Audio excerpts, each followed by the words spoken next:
నాగర్ కర్నూలు జిల్లా కేంద్రంలోని ఓ private function హాల్లో ఎస్సీ వర్గీకరణకు వ్యతిరేకంగా మాలల ఆత్మీయ సమ్మేళనం నిర్వహించారు. ముఖ్య అతిథిగా డిగంబర్ కాంబ్లే మరియు ఉమ్మడి మహబూబ్ నగర్ ఉద్యోగ సంఘాల నాయకులు హాజరయ్యారు. ఈ సందర్భంగా మాలా మహానాడు రాష్ట్ర వర్కింగ్ ప్రెసిడెంట్ జెట్టి వెంకటేష్ మాట్లాడుతూ, మాలా మహానాడు సంఘం ఏర్పాటై 30 సంవత్సరాలు గడిచిందని, 2000 దివంగత పివి రావు అలుపెరుగని పోరాటం చేసి ఎస్సీ అంటే 59 ఉపకులాలని అంతా కలిసే ఉండాలని, చెల్లని వర్గీకరణను సుప్రీంకోర్టు ద్వారా రద్దు చేయించి మాలల సత్తా చాటిన గొప్ప నాయకుడు పివి రావు అన్నారు. విభజించి పాలించే మనోభాద పార్టీ బీజేపీ అని ధ్వజమెత్తారు. ఈ చెల్లని వర్గీకరణను వెనక్కి తీసుకోవాలని, లేదంటే ఉద్యమం తప్పదని బీజేపీపై మండిపడ్డారు. నేను సైతం అని ప్రతి ఒక్కరూ ఉద్యమం చేయాలని అన్నారు. మాలలు అంటే మంచితనం, మానవత్వం, 10 మందికి సహాయం చేసేవాళ్ళని ఉన్న పేరును చెడగొట్టడానికే ఈ వర్గీకరణ అని అన్నారు. ఈ కార్యక్రమానికి మాలా మహానాడు నాయకులు, వివిధ సంఘాల నేతలు హాజరయ్యారు. ఈరోజు మాలల ఆత్మీయ సమ్మేళనం మేవా మాల ఉద్యోగుల సంఘం మరియు మాల సంఘాల ఆధ్వర్యంలో నిర్వహించినటువంటి ఈ కార్యక్రమానికి విచ్చేసినటువంటి ముఖ్య నాయకులు దిగంబర్ కాంబ్లే గారికి, నాగర్ కర్నూలు జిల్లా నలుమూలలు 4 తాలూకాలు 22 మండలాల నుంచి విచ్చేసినటువంటి మాల సోదరులకు మాల మహానాడు తరఫున ప్రత్యేక ధన్యవాదాలు తెలియజేస్తున్నాం. మాలల ఐక్యత, మాలల ఐక్యత, జై మాల, జై మాల. వద్దు వద్దు మాకొద్దు వర్గీకరణ, మాకొద్దు, వద్దు వద్దు మాకొద్దు, వద్దు వద్దు మాకొద్దు, జై మాల. మన ముందున్న సమస్య మాల మహానాడు సంఘంగా ఏర్పాటై 30 సంవత్సరాలు గడిచింది. 3 దశాబ్దాలు ముందుకు సాగింది. 2004లో చెల్లని వర్గీకరణకు వ్యతిరేకంగా మన ప్రియతమ నేత దివంగత పివి రావు గారు అలుపెరగని పోరాటం చేసి వర్గీకరణ చెల్లదు, ఎస్సీ 59 ఉపకులాలు అంతా కలిసే ఉండాలన్న ఆలోచనతో ముందుకు సాగుదామని చెప్పేసి చెల్లని వర్గీకరణను సుప్రీంకోర్టు ద్వారా కొట్టేపించి మాలల సత్తా చాటినటువంటి గొప్ప మహానుభావుడు పివి రావు గారు.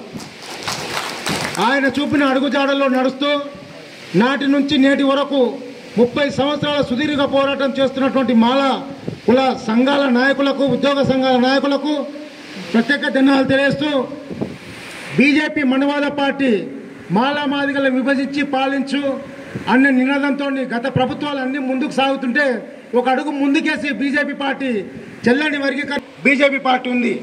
కానీ మాలల గొప్పతనం అనేదానికి కొన్ని ఉదాహరణలు తీసుకుంటే, మాల అంటే మంచితనం, మానవత్వం, 10 మందికి సహాయం చేసే గుణం అన్నటువంటి మాల పదాన్ని వాడుకుంటున్నారు.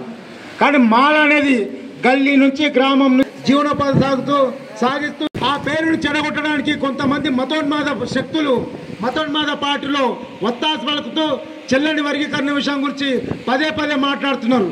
దాని మీద వాళ్ళు జీవనం సాగిస్తున్నారు.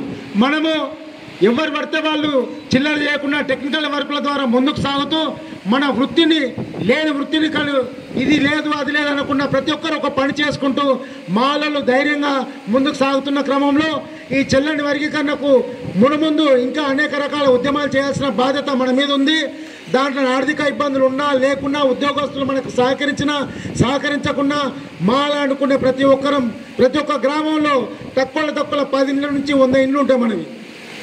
ఎటువంటి ఇబ్బందులు ఉన్నా పొల్యూషన్ కానీ, ఎంఆర్ ఆఫీస్ కానీ, ఎంపీ ఆఫీస్ కానీ, డిఈఓ ఆఫీస్ కానీ, ఎక్కడ ఎటువంటి ఇబ్బందులు ఉన్నా కానీ మేము సైతం మాలలం జాతి కోసం పోరాడతాం, అందరికీ హక్కులు కల్పించే విధంగా సాయం చేస్తాం, ముందుంటామన్న ఆలోచనతో గ్రామానికి 10 నుంచి 20 మంది వస్తే నాగర్ కర్నూలు జిల్లాలో మనమే వేల సంఖ్యలో చూపించే పరిస్థితి వస్తుంది.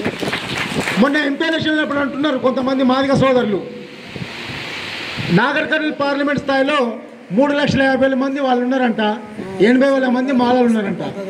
రాండి లెక్కలు పెడదాం, ఓ 20 కార్లు వేసుకుందాం, మాల జాతి ఓ 10 కార్లు, మాదిగ జాతి ఓ 10 కార్లు వేసుకొని గ్రామ స్థాయి నుంచి సర్వే చేద్దాం, మాల జాతి ఎక్కువ, మాదిగ జాతి ఎక్కువ తెలుసుకుందాం. అట్లా తెలుసుకోకుండా నోటికి వచ్చిన సొల్లు మాటలు మాట్లాడుతూనే ఉంటారు. అది కరెక్ట్ కాదని వాళ్ళకు కూడా తెలుసు. వివేక్ వెంకటస్వామి గారు వాళ్ళ నాన్నగారు, వినోదన్న నాన్నగారు గుడిసెల వెంకటస్వామిగా పేరుగాంచిండు. మరి ఎంతమంది ఎన్ని వేల కుటుంబాలకు ఆయన ఆ కాలంలో కాంగ్రెస్ పార్టీలో గుడిసెలు వేపిస్తే ఆయనకు ఆ పేరు వస్తుంది, ఒక కాకాగా, ఒక గుడిసెల వెంకటస్వామిగా. మల్లురవి గారు అనేక సందర్భాల్లో రాజకీయాల్లో అధికారం ఉన్నా లేకున్నా ఒక్క జాతికి కాకుండా ప్రతి ఒక్కరికి సేవలు అందించినటువంటి గొప్ప వ్యక్తి. ఇటువంటి సీట్లలో వాళ్ళు పోటీ చేస్తామంటే ఎంతవరకు సమంజసం?